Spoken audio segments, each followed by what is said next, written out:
नमस्कार, BTV news में स्वागत है आपका। इस बुलेटिन के साथ मैं हूं कृष्ण कुमार और आइए इस बुलेटिन की शुरुआत करें। उससे पहले नजर डालते हैं हेडलाइंस पर। 62 गांव को शामिल किया जाएगा शहरी सीमा में। 2035 तक के लिए बनेगा नया मास्टर प्लान। 211 आपत्तियों पर हुई सुनवाई। मदन महल के बाद अब ओमती पुलिस के हत्थे चढ़े 2 गांजा तस्कर। 10 किलोग्राम गांजा बरामद। एनडीपीएस एक्ट के तहत प्रकरण दर्ज कर जांच में जुटी पुलिस। और जबलपुर नगर निगम की ऐतिहासिक बिल्डिंग जल्द नजर आएगी रूपहले पर्दे पर। तेलुगु फिल्म की शूटिंग होगी नगर निगम मुख्यालय में।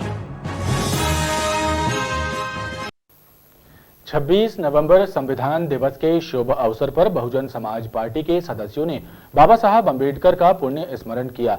साथ ही वर्तमान सरकारों से आह्वान किया कि संविधान के प्रावधानों का निष्पक्ष होकर पालन कराएं ताकि नागरिक अधिकारों की स्थिति और बेहतर हो सके।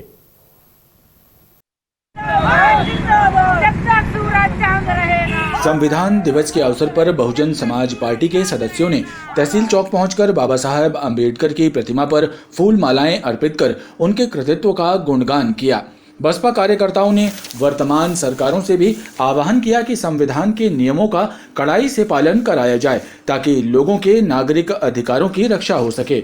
आज भारतीय संविधान दिवस है जो डॉक्टर बाबा साहब अंबेडकर ने आज ही के दिन 26 नवंबर 1949 को भारतीय संविधान बनाकर इस देश के सामने प्रस्तुत किया था, जिसकी बदौलत आज पूरे भारत में भाईचारा है, नियम कानून है, जिसकी बदौलत आज ये देश शांतिपूर्वक चल रहा है। जबलपुर की तहसीली चौक पर परम पूज्य आदरणीय डॉक्टर बाबा साहब की छायाचित्र पर माल्यार्पण कर आज संविधान दिवस की जो उन्होंने पेश किया, उसके लिए हम सबको संविधान दिवस की बहुत बहुत हार्दिक शुभकामनाएं। बसपा सदस्यों का कहना है कि भारतीय संविधान ही भारत की मुख्य विशेषता है। इसके पूर्णतः पालन का संकल्प भी प्रत्येक नागरिक को लेना चाहिए ताकि सबके नागरिक अधिकारों की रक्षा हो सके। भेड़ाघाट में डूब रही महिला की जान बचाने वाले युवकों को कलेक्टर कर्मवीर शर्मा द्वारा सम्मानित किया गया है। वहीं मुख्यमंत्री शिवराज सिंह चौहान ने भी ट्वीट कर युवकों के अदम्य साहस को सराहा और उन्हें देवदूतों की संज्ञा दी।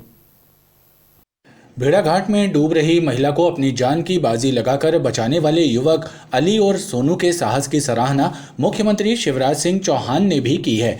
उन्होंने ट्वीट करके दोनों युवकों को देवदूत बताया है। वहीं दोनों युवकों के द्वारा किए गए कार्य के बाद कलेक्टर कर्मवीर शर्मा ने भी सम्मानित किया और उनके साहस की प्रशंसा की।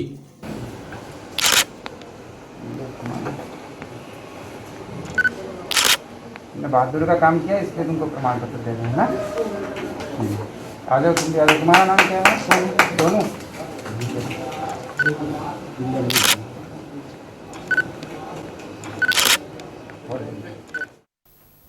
राशन दुकानों में अनियमितताओं की मिल रही शिकायत के बाद हरकत में आए खाद्य विभाग द्वारा फूटाताल स्थित जन सहकारी उपभोक्ता भंडार सहित अन्य दुकानों में जांच कर स्टॉक का मिलान किया गया और उपभोक्ताओं के कथन लिए गए। राशन दुकानों में व्याप्त अनियमितताओं की जांच के लिए खाद्य विभाग का अमला केबिन से निकलकर मैदानी स्तर पर पहुंचा और दुकानों की चेकिंग की। इसी कड़ी में खाद्य विभाग की टीम फूटाताल स्थित जन सहकारी उपभोक्ता भंडार पहुंची और स्टॉक का मिलान करते हुए उपभोक्ताओं से भी बातचीत की। खाद्य निरीक्षकों ने बताया कि रूटीन जांच के तहत निरीक्षण किया जा रहा है और अनियमितता पाए जाने पर कार्रवाई की जाएगी। मूल्य की नियमित जो जांच होती है वही कर रहे हैं हितग्राहियों को। अभी तो हम सभी के कथन ले रहे हैं, उनसे ये हितग्राही से पूछ रहे हैं आपको 2 महीने का राशन मिला है कि नहीं मिला, और स्टॉक की भी जांच कर रहे हैं। अभी तो टोटलिंग ही करी जा रही है। कहाँ की दुकान है? ये अपने फूटाताल की दुकान है, जन सहकारी उपभोक्ता भंडार है जी। चेकिंग के दौरान दुकान संचालकों में हड़कंप मचा रहा। कृषि कानूनों के खिलाफ चल रहे किसान आंदोलन के 1 वर्ष पूर्ण होने पर जबलपुर में संयुक्त किसान मोर्चा ने आंदोलन की वर्षगांठ मनाई। संयुक्त किसान मोर्चा के सदस्यों ने सिविक सेंटर में धरना देते हुए मांग की है कि एमएसपी को लेकर कानून बनाया जाना चाहिए, तभी किसानों को राहत मिल पाएगी। संयुक्त किसान मोर्चा के सदस्यों एवं स्वयंसेवी संस्थाओं के सदस्यों ने मिलकर किसान आंदोलन की वर्षगांठ मनाई। सिविक सेंटर में धरने पर बैठे संयुक्त किसान मोर्चा के सदस्यों ने कहा कि एमएसपी को लेकर कानून बनने तक उनका संघर्ष जारी रहेगा।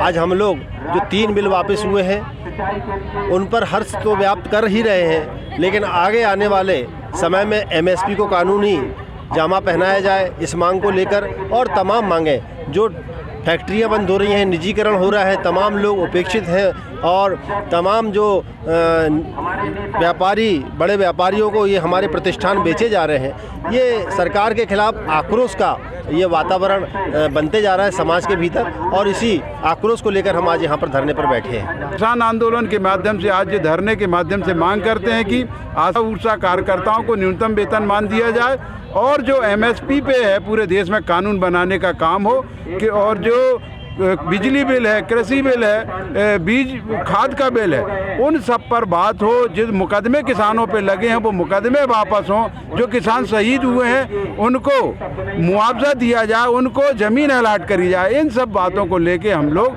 आज सिविक सेंटर की धरती पे और संविधान दिवस मनाने के लिए, जो संविधान दिवस है उस दिवस को मनाने के लिए हम लोग आज सिविक सेंटर की धरती पे धरना दे रहे हैं। इस मौके पर किसान आंदोलन के दौरान शहीद हुए किसानों को भी याद किया गया और उनकी आत्मा की शांति के लिए प्रार्थना की गई।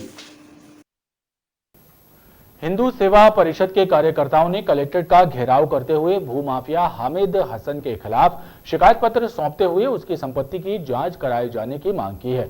उनका आरोप है कि हामिद के द्वारा शासकीय जमीनों पर कब्जा किया गया है, जिसकी जांच भी होनी चाहिए। कलेक्ट्रेट का घेराव करने पहुंचे हिंदू सेवा परिषद कार्यकर्ताओं ने भूमाफिया हामिद हसन की संपत्ति की जांच करने की मांग की है। कार्यकर्ताओं का कहना है कि उनके द्वारा गोहलपुर आधारताल क्षेत्र में जमीनों पर कब्जा भी किया है, जिसकी जांच कर कार्रवाई की जानी चाहिए। लव जिहादी परिवार द्वारा बहुत समय से सरकारी जमीन पर कब्जा किया गया, अवैध निर्माण किया गया, उस पर कोई कार्रवाई नहीं की गई है, आंसू का नहीं लगाया गया है। तो आज हमारा प्रदर्शन था, हमें पुलिस ने रोका। यहाँ पे एसडीएम महोदय ने हमसे लिखित में यहाँ पे हमारी मांग सुनी, हमारी मांग हमने लिखित में दी।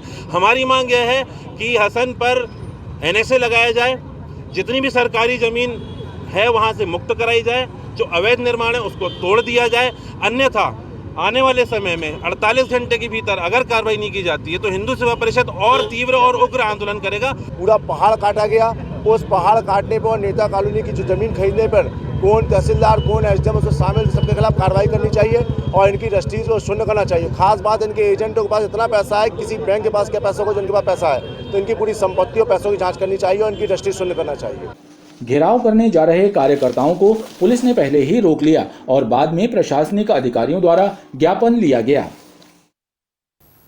संजीवनी नगर स्थित एक मंदिर के पुजारी के विरुद्ध नाबालिग लड़की द्वारा लगाए गए छेड़छाड़ के आरोप को लेकर हिंदू धर्म सेना ने क्षेत्रीय जनों के साथ मिलकर थाने के सामने प्रदर्शन करते हुए आरोप लगाया कि नाबालिग लड़की द्वारा की गई शिकायत झूठी है। इसके साथ ही हिंदू धर्म सेना के कार्यकर्ताओं ने पुजारी पर लगे आरोपों की निष्पक्ष जांच करने की मांग की है।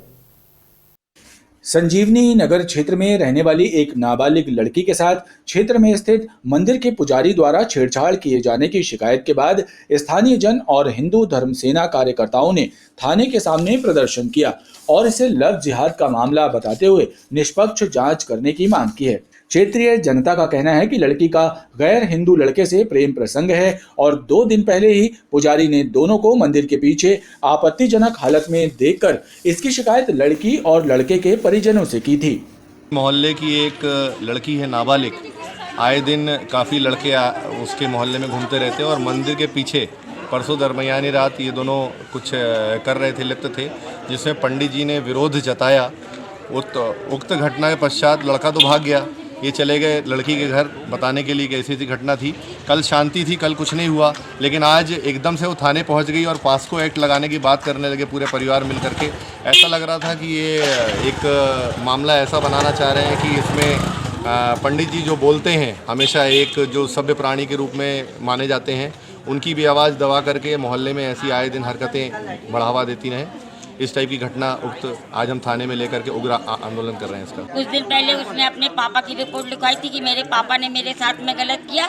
आज हमारे मोहल्ले के एक लड़के को फंसा रही है, कल को मेरा भी लड़का हो सकता, मोहल्ले के और भी लड़के हो सकते हैं। इसलिए हम लोग चाहते हैं कि उनके दादा जो उनकी दादी है और उनके पापा है उन पर कार्रवाई की जाए और उस लड़की पर भी कार्रवाई की जाए, और नहीं तो हम सब इसका विरोध करेंगे। और आज थाने के सामने हमने धरना धर के बैठे हैं कि जब तक महंत जी को छोड़ा नहीं जाएगा तब तक हम लोग यहाँ से हटेंगे। हम लोग की आज मांग है कि दूध का दूध और पानी का पानी होना चाहिए, और जो है वो जो लड़की है अपराधी और उसके माँ बाप हैं उनके ऊपर झूठी रिपोर्ट करने की सख्त कार्रवाई हो। जब उनके हौसले पस्त होना चाहिए ऐसे ब्लैकमेलर लोगों के, और हमारे साधु संत जो अंदर है उनको साथ सम्मान छोड़ा जाए। हम लोग धरना दी के बैठे यहाँ पे, अगर उनको नहीं छोड़ा गया तो हम लोग चाहे पूरे जबलपुर के हिंदू समाज को रोड में उतरना पड़ा, सब रोड में उतर के विरोध करेंगे इस घटना का। बहरहाल पुलिस ने इस मामले को जांच में लेकर वैधानिक कार्रवाई करने की बात कही है। थाना संजीव नगर अंतर्गत हमारे थाने में एक नाबालिग बच्ची और उनके पिता आए हुए हैं और उन्होंने शिकायत किया है कि कल रात्रि को उनके पड़ोस में रहने वाले किसी पंडित जी ने उनके साथ गलत नीयत से देखा या छुआ है बच्ची को। और एक काउंटर बात भी जांच में सामने आई कि किसी दूसरी कम्युनिटी के लड़के के वहाँ पे मौजूद था, वो लड़का वहाँ पे मौजूद था। क्योंकि विषय हमको लगता है कि जांच का है और जांच में जो बिंदु आएंगे हम उसके बाद ही इसमें कोई वैधानिक कार्रवाई करेंगे और आपको सूचित करेंगे। लड़की ने पुजारी पर जो आरोप लगाए हैं और क्षेत्रीय जनों ने लड़की और लड़के के विरुद्ध जो शिकायत दी है उसकी सत्यता का पता पुलिस जांच के बाद ही चल सकेगा।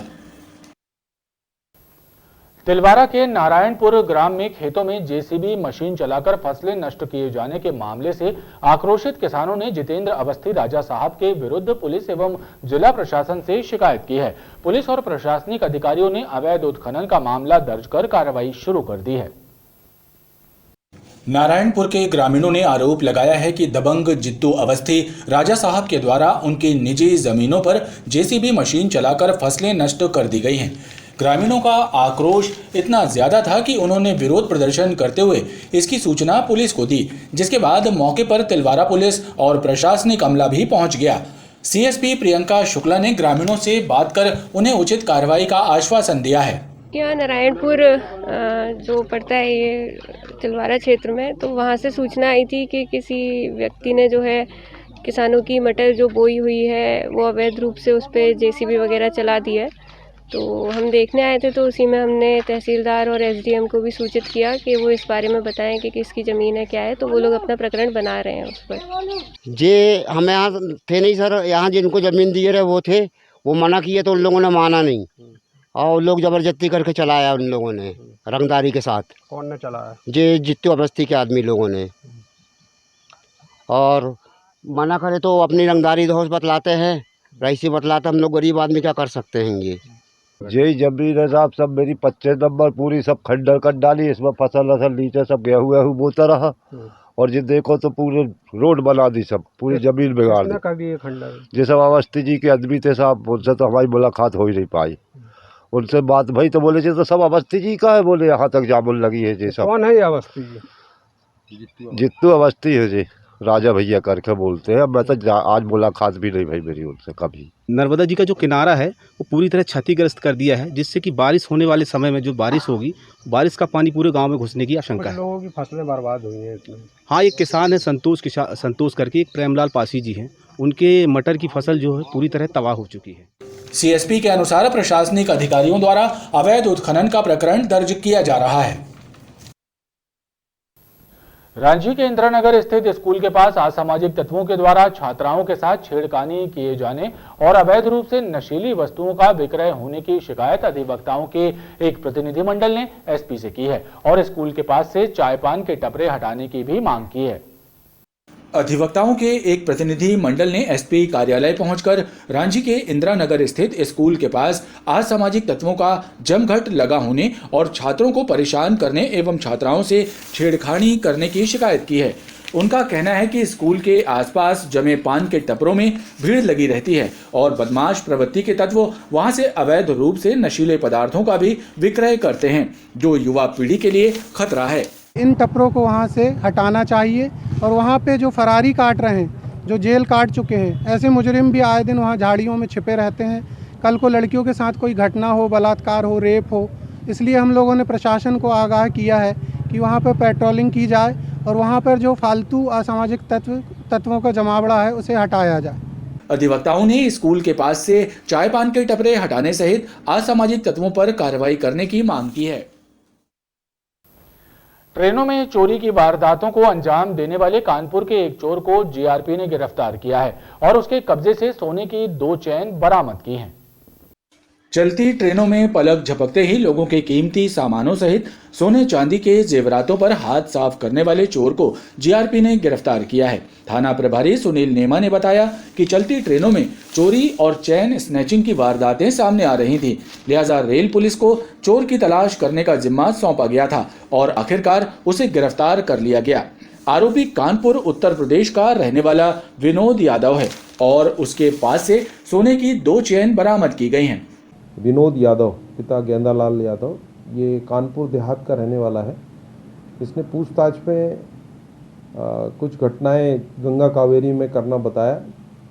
उसके बताए अनुसार यहाँ से एक विशेष दल कानपुर भेजा गया, जहाँ से 2 सोने की चेन बरामद करने में सफलता प्राप्त हुई है। आरोपी का पुलिस रिमांड लेकर भेजा गया था। आज उसको जुडिशियल रिमांड पर जिला न्यायालय भेज दिया गया। रेल पुलिस ने आरोपी को जिला न्यायालय में पेश किया, जहां से उसे न्यायिक अभिरक्षा में भेज दिया गया है। जिले में कोरोना का एक नया केस सामने आया है। शुक्रवार को मिली 5252 सैंपलों की परीक्षण रिपोर्ट में से एक व्यक्ति में कोरोना की पुष्टि हुई है। जिला प्रशासन से मिली जानकारी के अनुसार शुक्रवार को एक भी व्यक्ति डिस्चार्ज नहीं हुआ है और न ही कोरोना से किसी की मौत हुई है। हालांकि इस महामारी के तीसरे वेरिएंट की दस्तक की खबर से प्रशासन द्वारा एहतियात बरते जाने की अपील की जा रही है। खबरों का क्रम लगातार जारी है, आप देखते रहिए BTV न्यूज।